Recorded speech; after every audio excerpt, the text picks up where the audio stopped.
सौभाग्यवती नातं जन्मजन्मांतरीचं भाग 21. बनसाडी प्रचंड कष्टाने आपल्या अंगाभोवतीची रस्सी आवळून घेत वरती सरकला. आता आबीरला घ्यायचे होतं त्याला. त्याने आबीरचा रक्ताळलेला हात सोडवला आणि त्याला आपल्या पकडीत घेतले.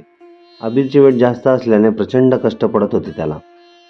त्याला घेऊन तो रस्सी हलकी करण्याचा प्रयत्न करू लागला आणि कसाबसा तो चिंचोड्या फट्ट्यात पाय ठेवणार इतक्यात त्याचा पाय सटकला आणि जियाचे डोळे विस्फारले. ती प्रचंड आवाजात ओरडली, गुरुदेव! बस काळ स्तब्ध झाला. जीवन की मृत्यू या दोलायमान स्थितीत अडकलेले ते एक क्षण, केवळ एकच क्षण त्या सर्वांचं भविष्य ठरवत होता. आता पुढे काय होणार आहे ते कुणालाच माहीत नव्हते. तो मात्र हिडीस रूप घेऊन अगदी बेसूर हसत होता. जिया मोठ्याने ओरडली आणि खाली कोसळणाऱ्या बनसाडीला आबीरने हाताने खेचले. त्या रक्ताळलेल्या हातावरती त्याने कसाबसा ॲडजस्ट केला होता. एक तर हाताने बनसाडीला खेचले होते, केवळ त्यांच्या अंगात असलेल्या ताकदीने. खेचताना बनसाडी एकदम कपारीवर आदळू नये म्हणून त्याने त्याला एका हाताने पूर्ण आधार दिलेला. बनसाडी त्याला पाहतच राहिला. थँक्स. आता जर मी खाली गेलो असतो तर मला वर येणे अशक्य होते. बनसाडी म्हणाला. No thanks, just think about next step. Abir म्हणाला. त्याच्या डोळ्यात बनसाडीविषयी एक वेगळीच चमक होती. का कुणास ठाऊक नाही, पण बनसाडीसोबत जीवाभावाचे नातं आहे असं त्याला वाटत होते. तर जिया एकदम आणि आपण गुरुदेव म्हणून कसं ओरडू शकतो या धक्क्यातून बाहेर आली नव्हती. पण बनसाडीला आबीरने ज्या इन्स्टंट टाईममध्ये वाचवलं होतं त्याने ती शॉक केले होते तिला. तिलाही बनसाडीविषयी तेच बंध जाणवले होते, प्रेमाचे, जे आबीरला जाणवत होते. एका वेगळ्याच प्रकारची काळजी वाटू लागली होती. बनसाडी चक्रावून जियाकडे बघू लागला, कारण तिने गुरुदेव म्हटलेलं त्यालाही विचित्र वाटले होते. ओके, चला वरती चढून पुढे चालत राहा. कदाचित पुढे जाऊन आपल्याला वाट मिळेल. हे वादळ अचानक कसं आलं हेही माहीत नाही, पण आपल्याला कदाचित मृत्यूच्या दाढेत घालण्यासाठी आलं होतं. पण आपल्याला हिंमत सोडून चालणार नाही. आजही मरायचं असेल तर थोडं प्रयत्न करून मरू, बनसाडी म्हणाला. त्याचे बोलणं ऐकणाऱ्या त्या दोघांच्या चेहऱ्यावरून पावसाचे पाणी उघडून जात होते. डोळे उघडे ठेवून सुद्धा त्यांना अशक्य होत होते. पावसाचा जोर क्षणाक्षणाला वाढत होता. आबीरने जियाकडे पाहिलं. जिया थकलेली वाटत होती. तिचा सुंदर चेहरा यावेळी कोमजून गेला होता. जिया, चल, हिंमत सोडू नकोस. अशीच वरती हात धरून चालत राहा. मी आहे, सर आहेत, आबीर म्हणाला. त्याच्या बोलण्याने तिला थोडा धीर आला. ती खाली बघणार इतक्यात त्याने तिला अडवलं. नो, खाली बघू नकोस, जस्ट समोर फोकस कर. तुझ्या आत घसरू शकतो. ओके, तो म्हणाला. तिने मान डोलावली. आबीरच्या हिमतीचे तिला कौतुक वाटलं. आता तिघेही त्या प्रचंड खोल असणाऱ्या दरीच्या निमुळत्या भागावरून कसेबसे पलीकडे जाण्याचा प्रयत्न करत होते. आतापर्यंत कुणी कुणाला वाचवलं आहे हे त्यांना कळत नव्हते. जिया पडली आणि आबीरने प्राणावर खेळून तिला वाचवलं. जियाने आबीरची सुटत चाललेली भोवतीची मूठ बघून बनसाडीद्वारे त्याला वाचवलं. बनसाडीने त्यासाठी आपले प्राण पणाला लावले होते आणि बनसाडीला पडता पडता आबीरने वाचवलं. आता त्या कड्यावरून चालत जाणं सोपं नव्हतं, पण तो एकच मार्ग उरला होता. तिघांपैकी एकाच्याही पाय घसरून किंवा वरच्या हात घसरून चालणार नव्हतं. त्यांची शिक्षा मग फक्त मृत्यू आणि मृत्यू असणार होती. त्या पावसाने ओल्या झालेल्या पृष्ठभागावर हात रोखावेत आणि पुढे जाणे सोपं काम नव्हते. मृत्यू घालाघालाला टपून बसला होता आणि त्यांना कशीबशी आपली वाटचाल सुरू केली. चुकून जरी नजर खाली गेली तरी ओढ येण्यासारखी परिस्थिती होती. आबीर तर आपलं अर्ध लक्ष तिच्याकडे आणि अर्ध आपल्याकडे देऊन चालत होता. केवळ त्याच्या नशिबाने म्हणून ती पायाखाली असलेली एक चिंचोडी कोबून पलीकडे जात होती, ज्याची दुसरी दिशा दिसतही नव्हती. अर्थात तो कडा अर्धगोलाकार आकाराचा होता. एवढ्या प्रचंड पावसात वरून कुणी मदतीला येईल हे शक्य वाटत नव्हते. ते हळूहळू चालत होते. मधूनच बनसाडी आबीरला आणि आबीर जियाला मानसिक आधार देत होते. आता ते चालत असताना त्यांच्यासमोर एक वेगळेच संकट उभे टाकलं. त्या कड्याच्या पृष्ठभागावरून एक काळा आणि आकाराने जवळपास 5-7 फुटांचा साप नागुडी वडणे घेत येत होता. पावसाने त्याच्याही अंगावरून पाण्याचा अभिषेक होत होता आणि तो नेमका त्याच दिशेने येत होता जिथून आबिर, जिया आणि बनसाडी जात होते. जियाची नजर त्या सापावर जाताच ती स्तब्ध झाली. तिने आबिरला पुणेवरून साप असल्याचे दाखवलं. आबिरनेही तो बघितला. बनसाडीची नजरही त्याच्यावर गेली. त्याच्यासमोर संकटाची मालिकाच उभी होती. तो साप वडवड करत नेमका त्यांच्या समोरच आला. त्या तिघांच्या अंगावरची लव उभी राहिली. तो बहुधा विषारी नाग होता. त्याच्या खवल्याच्या रचनेवरून तरी तसंच वाटत होते. बनसाडीने तर कन्फर्म केले होते की तो नाग विषारी असावा. अचानक तो म्हणाला, तुम्ही डोळे मिटून घ्या आणि शांत राहा. तो काही करणार नाही. फक्त डोळे मिटून स्वतःचा बॅलन्स राहील याची काळजी घ्या. मिटा डोळे. त्या दोघांनी त्याने सांगेल तसं केलं. तशा त्या आवाढव्य कड्यावर डोळे मिटून राहणं, तेही त्या चिंचोळ्या पटीत म्हणजे अग्निपरीक्षाच होती. कारण डोळे मिटल्यावर त्यांचे संतुलन बिघडण्याची भीती होती. पण त्यांनी ते केलं. त्यांच्या काळजाचा थरकाप उडत होता.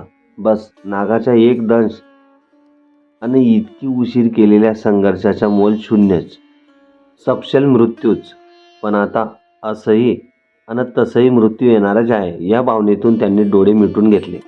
बनसाडीने डोळे बंद केलेले होते. तो नाग आपल्या जिभेने त्यांच्याकडे काही क्षण बघत राहिला.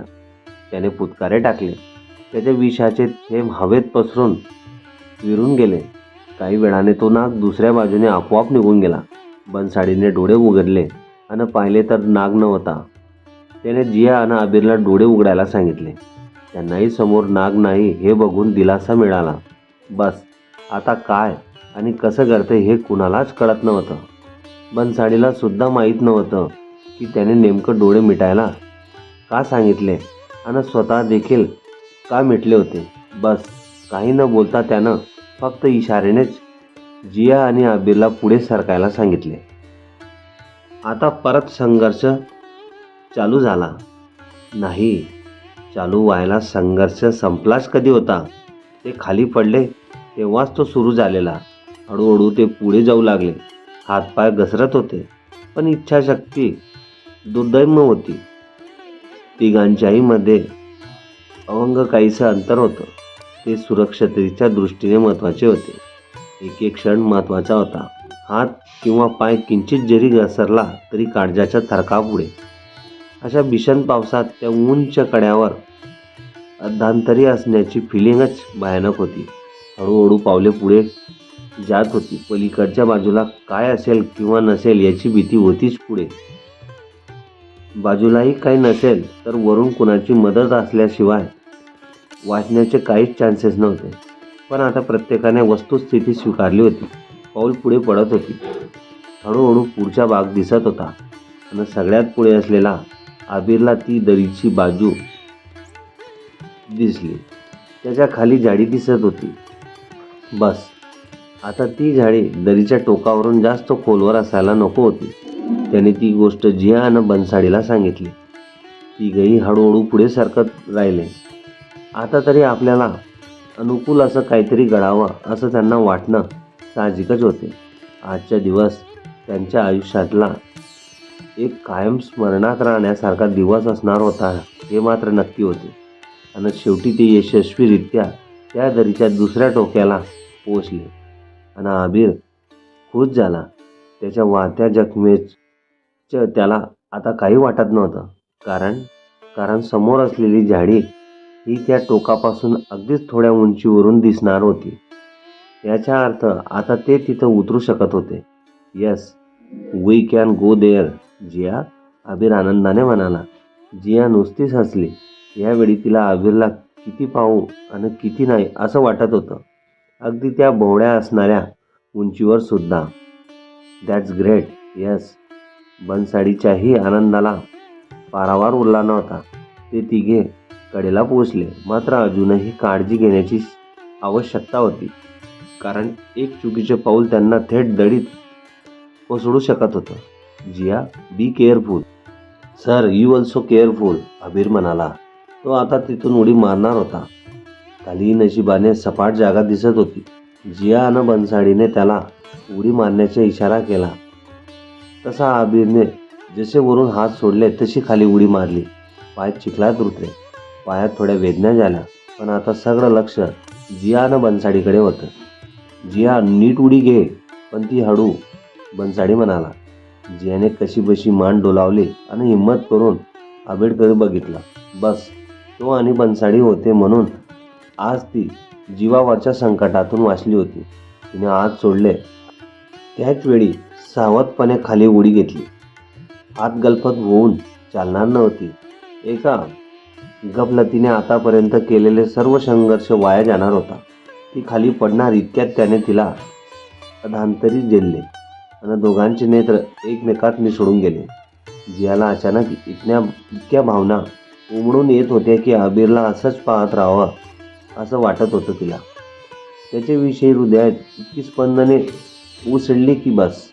एकाएकी आबिरवर चुंबनांचा वर्षाव करावा अशी तिची इच्छा झाली. पण मोठ्या मुश्किलीने तिने स्वतःला आवारले. आबिरने स्वारी म्हणत तिला खाली सोडलं. या क्षणी त्याच्या हृदयात सुद्धा आनंदाचे कारंजे उसळले होते. पण जियाला बाजूला करून त्याने बनसाडीवर लक्ष दिले. बनसाडीनेही योग्यरित्या त्यांच्यापुढे उडी घेतली आणि एक जोरदार वीज चमकली. जिया घाबरून आबिरला बिलगली. त्याने तिला छातीशी लावले. वीज शांत झाली तशी जिया समोर बनसाडीला बघून बाजूला झाली. तेव्हा बनसाडी सुद्धा जिया आणि आबिरमध्ये काहीतरी स्ट्रॉंग पॉईंट्स आहेत हे समजून चुकला होता. जिया त्याला स्वतःच्या मुलीसारखी वाटत होती. आता इथून बाहेर कसं पडायचं? जिया म्हणाली. हे जंगल आपल्या तिघांनाही अननोन आहे. आता पुढे जाऊन सगळीकडे बघण्याशिवाय आपल्याकडे पर्याय नाही. आणि या पावसात आपल्याला मदत मिळणे सुद्धा अवघड आहे. But let's go try. चला, बनसाडी म्हणाला आणि पुढे चालू लागला. जियाने एक वार आबिरकडे बघितले. यावेळी का न जाणो तिला आबिरची नजर का इतकी हवीहवीशी वाटत होती. कदाचित त्याने तिला वाचवलं म्हणून? नाही, आबिरविषयी तिच्या भावनांचा महापूर साठला होता. आबिरने तिचा हात पकडला. तिने एक वार त्याच्याकडे पाहिलं आणि ते बनसाडीच्या मागे मागे जाऊ लागले. तो मात्र त्यांच्या संघर्षातून पुढे आलेला वाटचालीला आपण दिव्य दृष्टीने बघत होतो.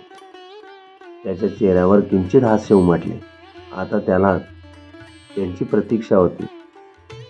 काळावरून इथेच पडदा हटवला जाणार नव्हता. बऱ्याचशा रहस्यावरून सुद्धाही.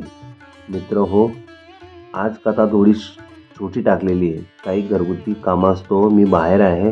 म्हणून कथा आवडली असेल तर चॅनलला लाईक, शेअर, सबस्क्राईब नक्की करा. धन्यवाद.